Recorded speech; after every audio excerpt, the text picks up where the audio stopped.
Ek sluit vandag af met Paulus se beeld van die vrug van die Gees.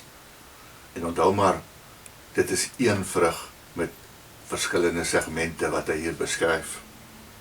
Die vrug van die Gees daarteenoor is liefde, vreugde, vrede, geduld, vriendelikheid, goedhartigheid, getrouheid, nederigheid en selfbeheersing. Galasiërs 5 vers 22. En jy het vir jouself gesê, ek kan nie glo ek het dit alweer gedoen nie.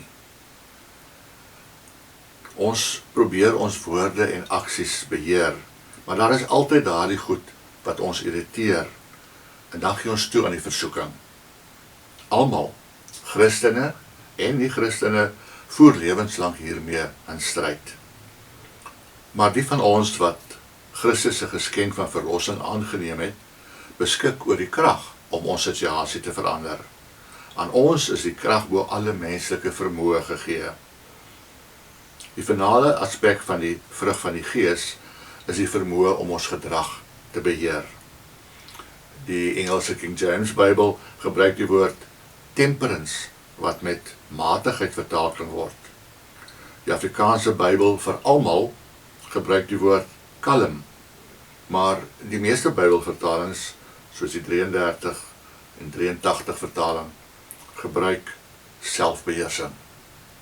Selfbeheersing is nie wilskrag nie. Dit is vasberadenheid om beter te doen. Om egter van die eie ek te verwag om homself te beheer is soos om van 'n jakkals te verwag om hoenders op te pas.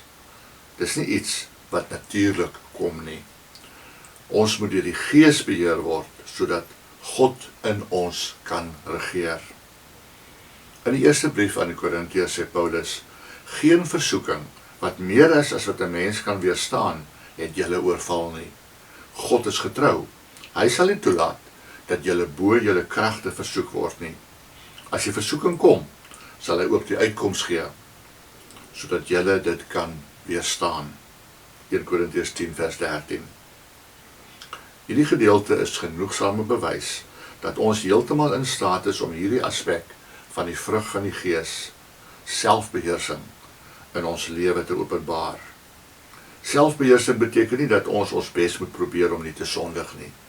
Selfbeheersing, soos al die ander aspekte van die vrug van die Gees, word bekom deur ons lewens aan die Heilige Gees oor te gee.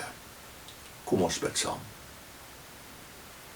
Hemelse Vader, help my om die selfbeheersing wat U van my verwag te beoefen. Ek wil nie terugval op my ou weë nie. Ek wil vir U leef. Daarom vra ek dit met die hulp van U Gees in Jesus se naam. Amen.